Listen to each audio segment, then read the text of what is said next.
Down. Exactly.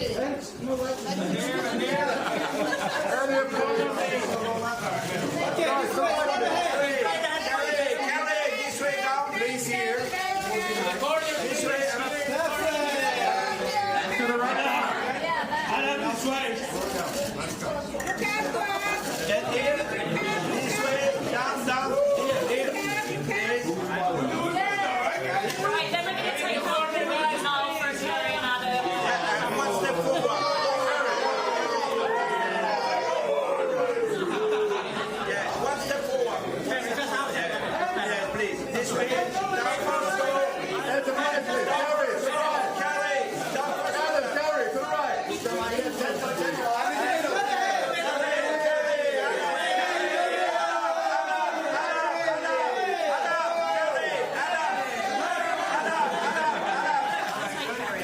Right, Carey first, Adam solo. One step forward.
This way down first. Right corner. Right corner.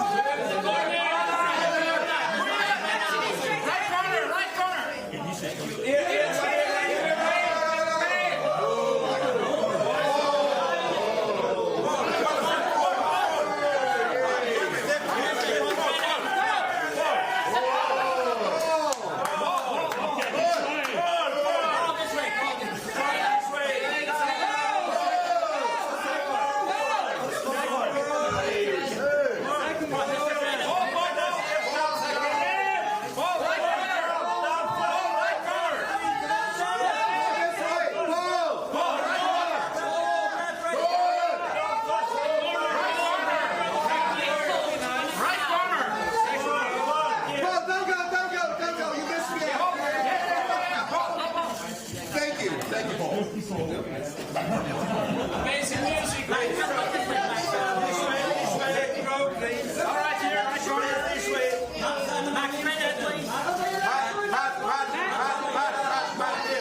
Straight ahead, please.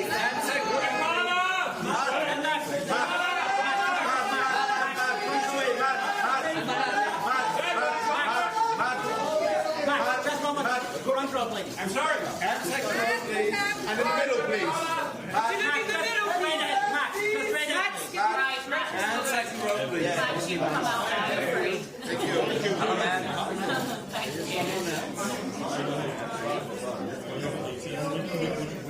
Hello, please. Down first row. Straight ahead, please. Can you look straight ahead?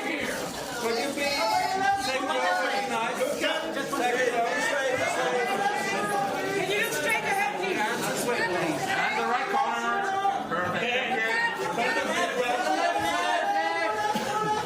Daniel, look out, please. Second row, please. Michael, you come out and then you're Hello. Thank you. This way, down first row. Down first row. Straight ahead, please.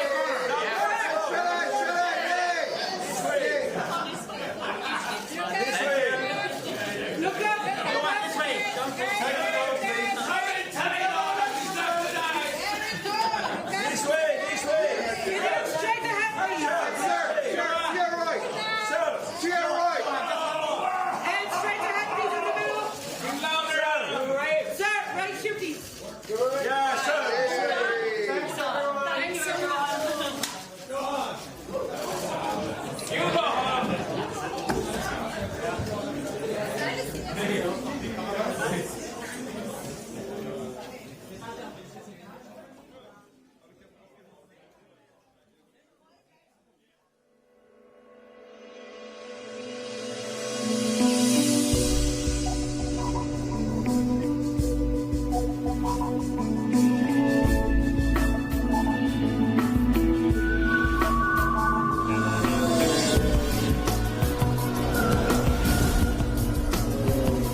Der Schwede Johann Renck schuf unter anderem die grandiose Serie Tschernobyl. Er ist ein Meister Dichter filmischer Erzählung und Spannung.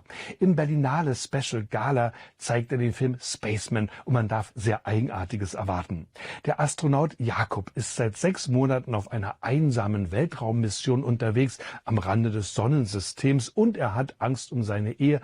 Er glaubt, die wird diese Reise nicht überstehen. Hilfe kommt ausgerechnet von einem Außerirdischen. Der Film entstand nach dem Roman Spaceman of Bohemia, eine kurze Geschichte der böhmischen Raumfahrt von Jaroslav Kalfa und kann glänzen mit Stars wie Adam Sandler, Carey Mulligan, Isabella Rossellini und Paul Dano. Wer von denen bei der Pressekonferenz dabei war, sehen Sie gleich. But you know, when you love someone, you're meant to amputate a piece of what is you and replace it with a piece of the other. Do not be afraid. What is this? Being amputated so much of myself, I don't even know who I am anymore. What have you given up, huh? Whatever.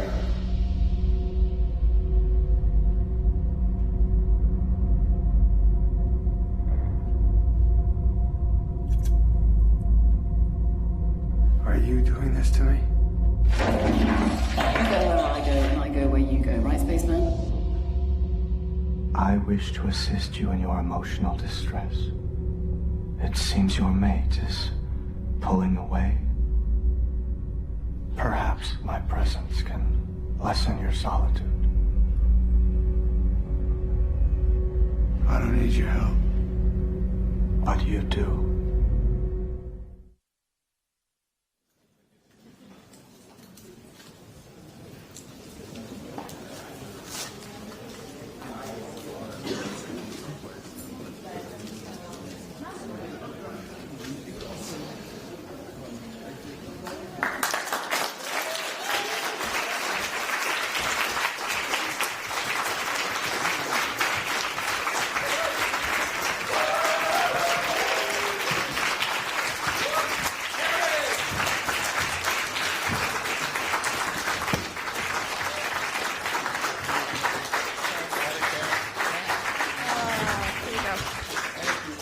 Okay, wonderful. Good afternoon, everyone, and welcome to the 74th Berlinale, the Berlin International Film Festival, and this afternoon's press conference for the world premiere of the Berlinale Gala special, Spaceman. Yeah. Yay! The Spaceman. We're throwing this on? Wonderful. So okay, we'll just get a couple of last photos and then we'll settle so we can get started. Thank you. All right. Thank you. I did it. Did I get it right? No. Yeah. Okay, thank you. Thank you very much. And so looking forward to everyone's questions, everyone who's here to really celebrate tonight's world premiere. Yes, thank you, in the center. Yes, we'll get a mic to you. And just before we start, I want to make sure that we introduce everyone who's here on the panel. So just take a moment. So starting at the very end, my far right, we have the producer of the film. Oh no, we have my apologies. We have the composer, Max Richter, an excellent composer. Oh my goodness!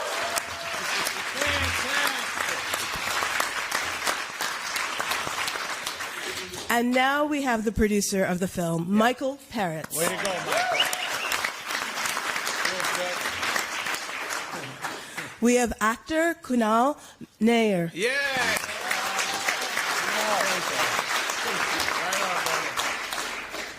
Actor Paul Dano.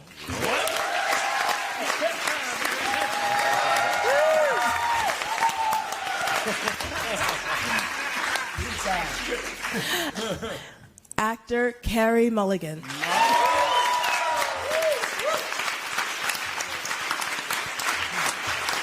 It's really an incredible cast. And actor Adam Sandler.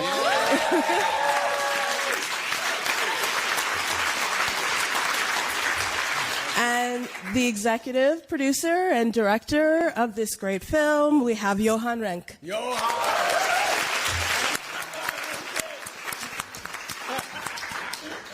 All right. Now we're ready for your question. Hello there.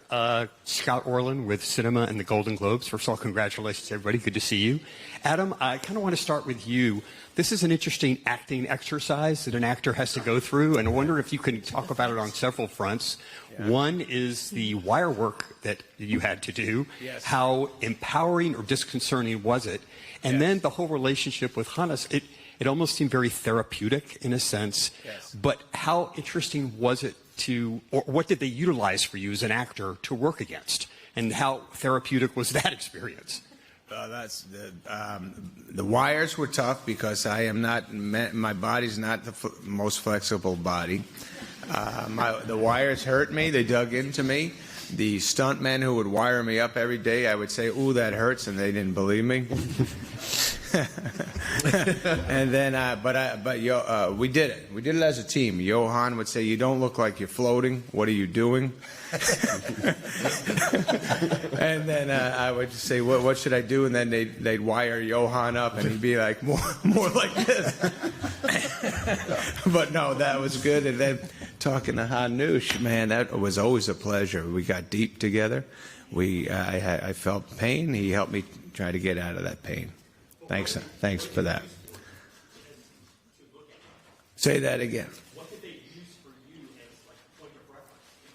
Because Paul wasn't. Well, we did rehearse together before we shot the movie. We rehearsed a lot, and so we were locked in together. And then on the day, though, yeah, I'd be talking to a tennis ball, or I'd be talking to Johan's friend who came and dressed up and would crawl around, right? Sure. Yeah. And then, but it was very good. It was a movie about being alone, and the tennis ball allowed me to be alone and in my own world. And Johan set it up with the cameras where the crew was kind of far away, and all of a sudden there'd be a camera. I'd be like, "Did anyone press record on that thing?" And apparently, most of the time they did, and then we did it. We shot the movie. Thank you. Hello. Does this work? Can you hear me? Yes. We hear you. Hi, I'm Veronica from the German news agency DPA, and I have two questions. The first one is, what did you guys learn from loneliness? Is there a lesson that you took with? And the second question is, I am afraid of spiders. It was nasty. Do you have any kind of phobia yourself? The question goes out to all of you. Yeah, yes. Loneliness. Johan, you're lonely.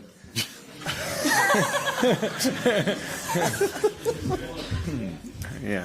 The lessons about loneliness? I think, it's a perpetual condition, a human condition, isn't it? That we're trying to overcome as best as we can in every sense.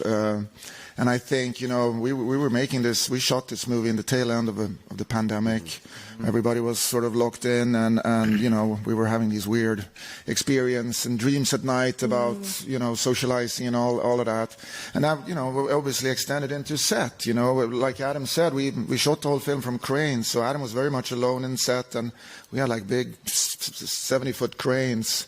Yeah. Sticking into the set, so this little guy was hanging there, moaning, crying about this rigs. No, but anyways, obviously, yes, the film is about loneliness, but it's also about disconnection. I think, I think these are two separate themes. And that's kind of what I have to say about this. Yeah. When it comes to spiders, I have arachnophobia for sure. Yeah. But with 4 kids, I've been forced to overcome that because every fucking day I have to go scare some spider out of a room. And now my arachnophobia is kind of cured by children. So. Yes. And on that theme of loneliness, I think for the composer, for Max Richter, that's a good question to think of. I'd love to hear more about the sound of space, the sound of silence, of echoes, reverberations of space. Yeah. I mean, space is a wonderful thing for a composer because it's by definition empty, so you have the opportunity to sort of paint colors into it and invent a kind of an emotional space for everything to happen in. This is a very, I mean, the film is actually full of feeling. It's actually a very tender story, I think, underneath, and very beautiful. So for a composer, something like that is really a gift, because music is an emotional language, and it's also something which connects people. And ultimately, for me, you know, the film is about people trying to connect. Okay, we'll go to who next has the mic. That was great. Okay, yes. Hi, this is Carol Guerrero from W Radio, and a question for Adam Sandler. Adam, this is your first time here at Berlinale, yes. So how this experience is being, and also we will see you more often doing drama. And for Carey Mulligan, this is like the award season in the world, so do you think about it, or do you get nervous thinking about it? Thank you. I'd love to hear you, Carey. Go ahead, go get him. Do I think about it? Yeah, it's basically all you do for a period of time when you're lucky enough to be in a film that receives lovely recognition. You know, it is called a season for a reason. So you do spend a lot of time traveling and going to things and meeting people, and I think that's the best part of it, really, is, you know, most particularly this year, getting to be in a room with incredible people, incredible writers, directors, actors. But yeah, it's a kind of job, full-time job, but one that's you just feel very privileged to be in the room with the rest of those people. So it's lovely. That's nice. Yes, Mr. Yes. I forgot. You said something. You said, Berlin Film Festival, fantastic, by the way. Everybody, honestly, what a great time. Thank you for having us. We've had a ball. Everybody's been fantastic and welcoming, and it's exciting. And what a beautiful time. We got so excited that we got invited here. Thank you. And then we've been going out to eat. We've had great food so far. 2 for 2. 2 nights we went out, both delicious. We were going to go to a club last night. It was closed. We looked around. It was not, no one would open up for us. So we went to a bar, had a great time. The playlist wasn't perfect. No. We wanted louder music, but it wasn't going. But we ended up talking. That was good. Sometimes when music's low, you get to talk, get to know each other. Max was not there. He was composing in his room. But I did see, and this is a true story, when I got out of my car and everyone was screaming hellos to us and taking pictures, I noticed when Paul got out, there was a group of like 400 spiders that were going, and they were going, Paulie, you're the man. All right. We will see you more often doing drama? Yes. I don't know. I hope so. I mean, I love doing it. The Spaceman was an amazing process, and we all got to dive deep together. And it was I love the movie. I love watching it. It's beautiful. The sound's amazing. Everybody's great in it. So that's good. And so, of course, if another great movie comes around, maybe Johan will invite us all to do another good one. No. You'll see. That's it. He's so mad. All right, guys. Yes. Hi, this question is for the team. This is Mo Mashadi from Night Tide Magazine. As a film that speaks to really the disproportionate percentage of our connection in our romantic relationships and also lack of accountability, what did you guys bring to the role of thinking about your own interpersonal relationships and where maybe you could have had accountability, where you needed something from somebody, and how did that enhance or affect your character in any way? Awesome. Wow, that was awesome. Nailed it. Yeah. Right. Perfect. Elegance. Anyone got it? Who's going? I don't know if there are some things, I think, as an actor that you probably don't speak to that are, you know, there's things that we all draw on in every performance that are deeply personal from all different parts of our life, and I think unpacking it for people kind of takes away a little bit of the work or the interest in your work, and what's more interesting for an audience is to put their own lives into what they see.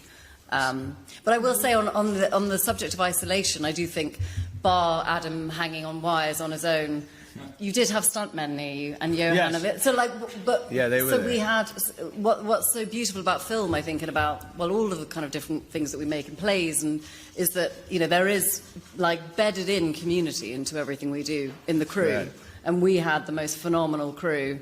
I know you guys did in New York, and then when we were in Prague, we just had the most amazing crew, and who loved Johan and was so excited about what we were doing, and so we did feel like it was the coolest, the nicest community, and Adam would come in with his big boombox and we'd all listen to Celine Dion, and it was the best, wasn't it?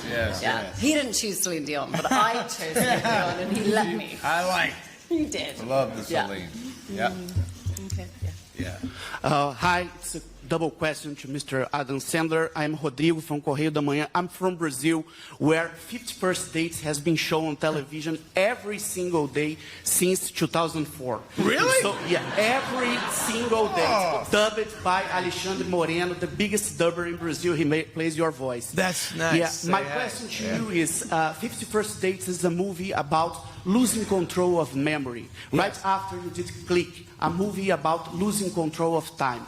What's the relation between memory and time in the story of Jacob? My goodness. That was fantastic. First of all, that's great news on Brazil and 51st Dates. Thank you. I kept wondering, why do I keep getting all these checks from Brazil? And thank you, everyone in Brazil. Your question was deep, man. I'm telling you, this jet lag thing's killing me. While you were saying it, I was going, I have no idea what I don't know what's going on right now. I was stuck on the 51st Dates Brazil, and then I lost you. But you said, what the hell was the question again? You said something great. Time and memory. Time and memory. They connect, and everybody knows why. No, but yeah, man.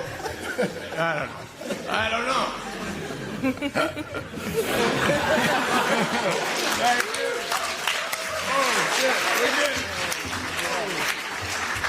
Okay, we have another question over here. Hi, it's Paphos from RTL Television Germany. Nice to meet you all. And my question is, thank you very much for sharing the stories of the wires with us from the beginning of the press conference. I would raise the bar. Could you please tell us, because at a science fiction production, everything can happen. What was your weirdest day on set behind the scenes that we don't see on screen? Something happened that should not happen, or weirdest day? Your weirdest day on set. Yeah, what was? It was a bunch of nice times. I don't have, going back to that question, I don't have either memory or time, so I don't remember anything. Were we even there? We were there, yeah. Yes. Well, I think, related to that, I would be really interesting to hear especially from Johan and from Michael Peretz about the creature design. Oh, yeah. Because it's really quite spectacular. Yeah, I mean, we had the privilege of this film is based on a very beautiful book called The Spaceman of Bohemia, written by Jaroslav Kalfur, and an amazing young writer with a brilliant mind, and so on and so forth. The spider, Hanush, is obviously described in this book, but in very impressionist terms, I have to say. And the beauty and the plights of making films is, try to translate, these impressionist sort of poetic, lyrical thoughts into something very tangible, which is Hanush. We worked with a brilliant concept artist called Carlos Fuente, who I, came to love, a very, very peculiar and very, very talented man. And it literally became a sort of a dialogue back and forth, and him starting to do some drawings of it. And we, went back and forth, and I have thoughts on it. What I thought was going to be really difficult is, like, how do you make something that is both repulsive and scary and disgusting, perhaps even, and pathetic, but also kind of cute. And I spent a lot of time with Carlos trying to figure that out. It's like, how the hell do we do that? But I came to the to the knowledge, in doing our film, I came to understand something I should have understood when I was about 5 years old, which is that it doesn't matter how anything looks, if it has a good heart and a good soul, it's going to be beautiful and it's going to be cute and all that, So it became very apparent that, any efforts, any kind of pragmatic thoughts on how do we design the appearance of this creature to address all those things was a futile kind of thing, because ultimately it's about heart and soul, and then the appearance doesn't matter. Yeah, and I think just to add one thing, which is that from the get-go, Yaroslav, who wrote the book on which the film is based, was so unbelievably generous with, I think, his belief in the team that we ultimately assembled, not only to do the book justice, but also to make our movie.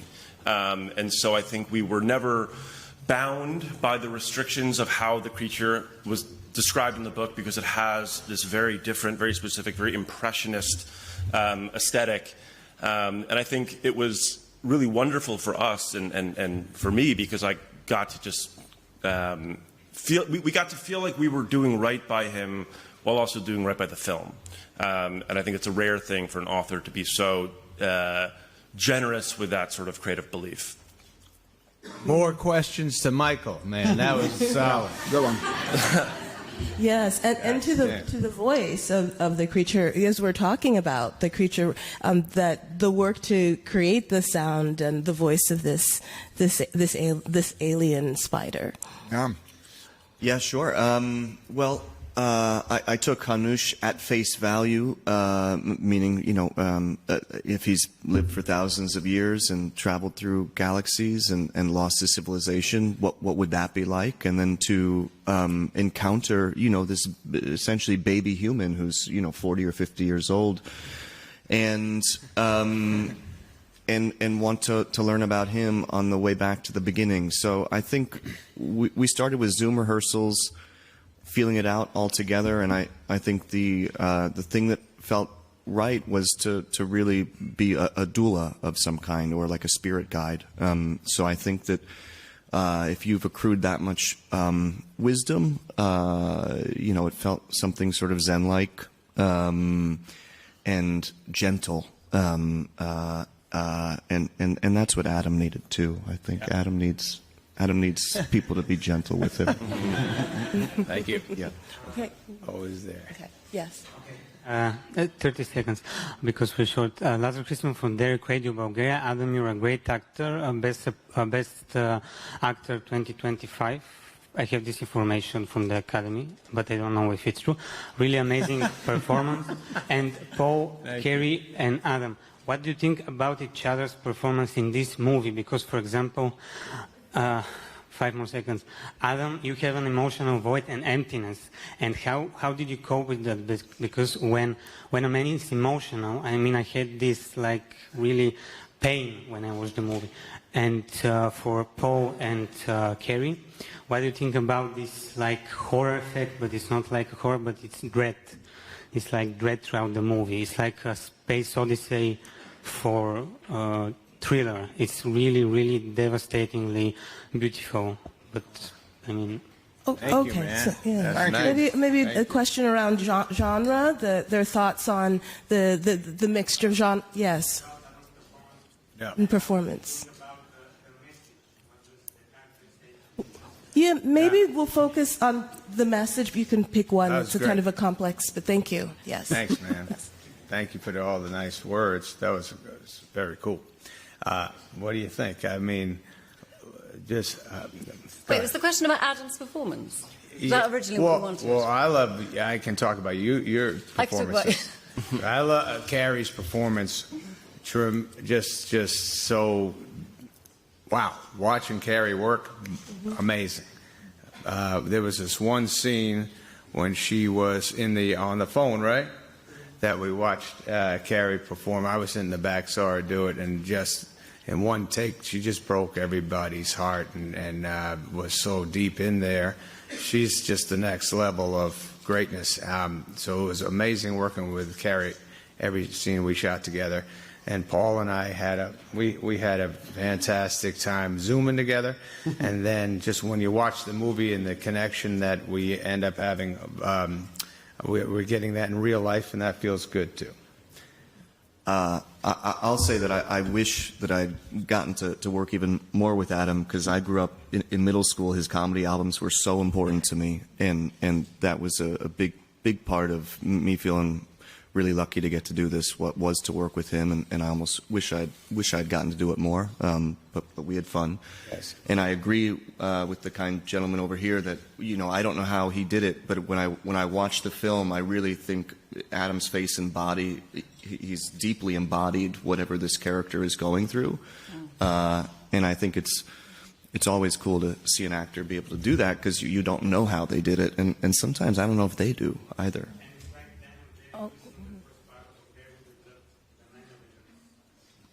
Thank you, man.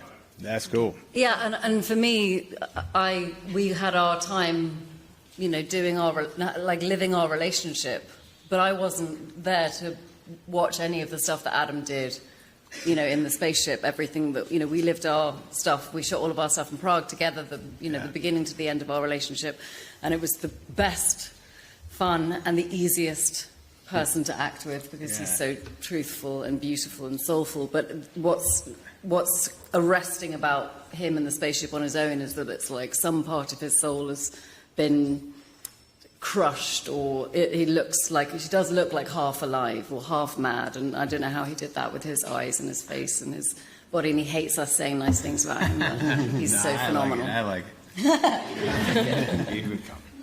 Thank you. Yes. Hello, it's Yannis Raouzos from Greece. It's been a great pleasure having you here, of course, and the film was fantastic, in my opinion. I'd like to address a couple of questions to the couple of Carey Mulligan and Adam Sandler.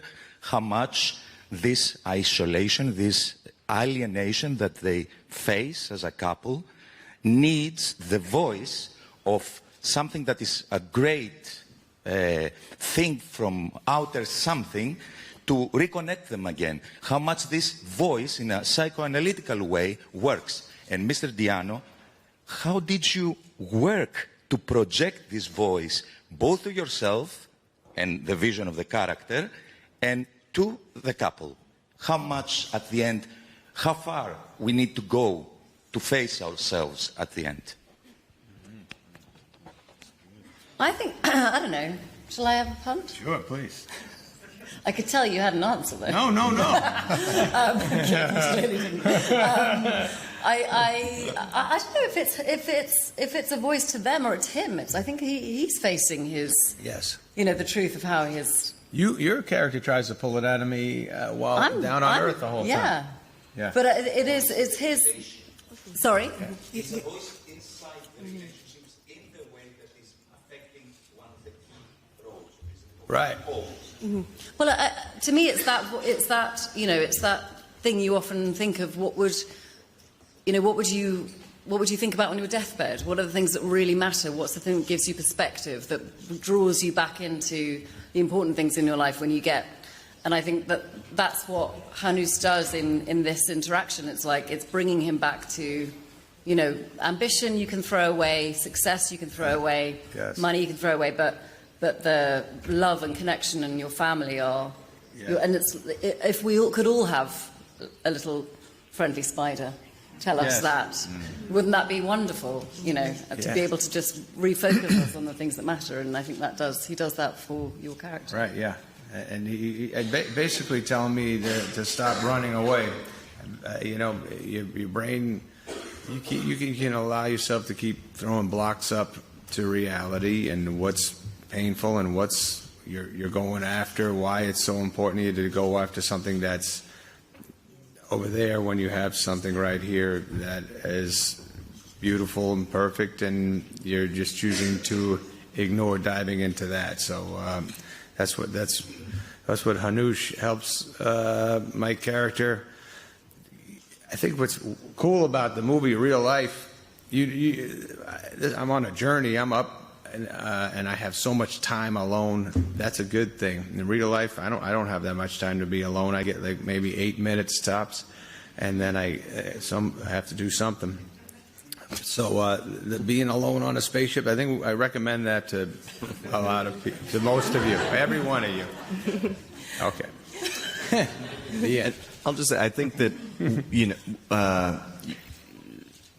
we have to learn things for ourselves most of the time, earn the learning we get in life, and earn the change. And so I think that, whatever Hanush does for Jakob, I think it's somewhat Socratic, meaning maybe he's helping to sort of pull these memories or be there for him, but Jakob or you have to earn that for yourself at the end of the day. So I think we all could use a kind shoulder, a kind set of eyes, though, right, to be there for us.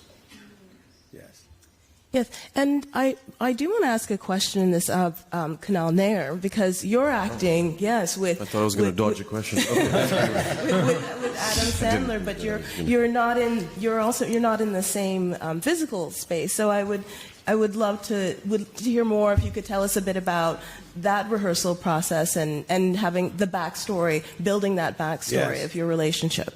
Adam, thank you so much. Adam and I I only got to work really with Carey because Adam shot all the stuff in New York and then you left. I think I saw Adam at the airport maybe leaving. And that was it. And then I was literally I told you I was a fan, though. Yeah, exactly. Yeah, I got some autographs for your kids. But I was just to be a supporting player in such an incredible triage of actors is a real dream. And I really love this project. And it was just great working with Carey as well, and to see how well she's also done this year and everything. It was just a real joy for me. I wish I could give you a more complicated answer, but I really enjoyed spending some time in Prague. Oh, yeah. Yeah, baby. Thank you. Pilar Lopez from Filmpilicos, the Spanish media.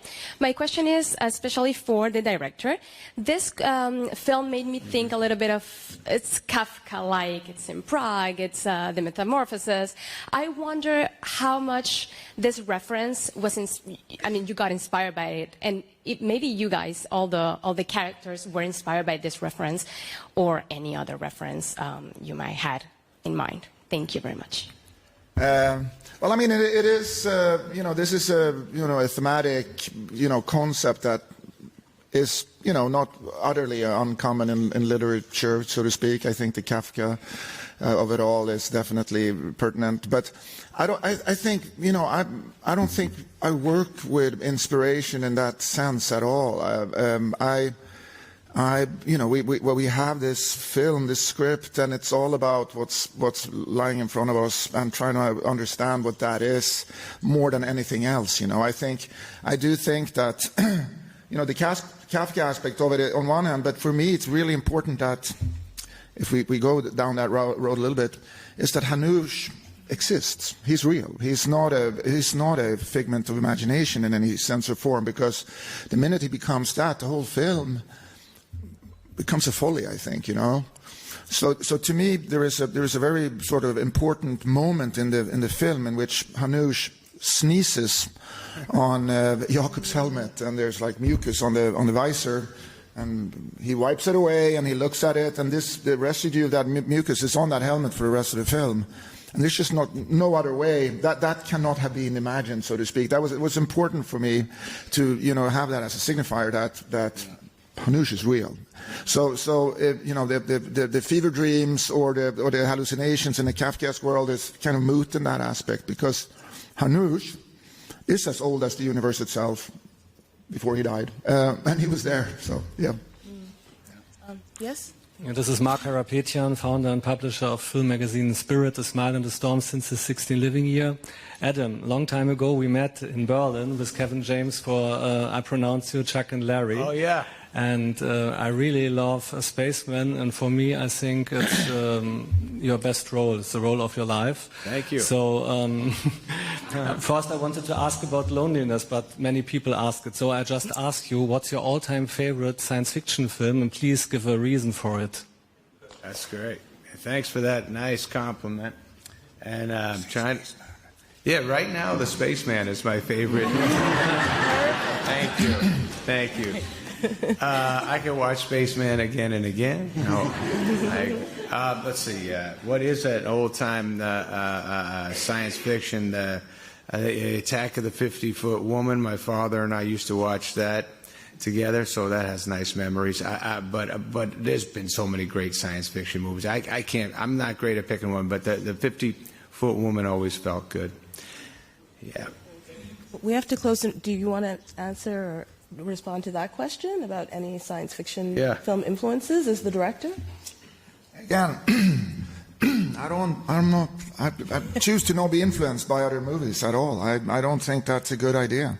I think it's our responsibility to make movies that are not sort of, leaning on the shoulders of other films. Of course, they're part of our journey, but I think part of the idea is to make stuff that hasn't been done before, to take our experiences to a place where they haven't been before. I personally do not like the idea of using other films as a tool for my own filmmaking. And besides, I'm not really a film person anyways. I'm a book person. I read books.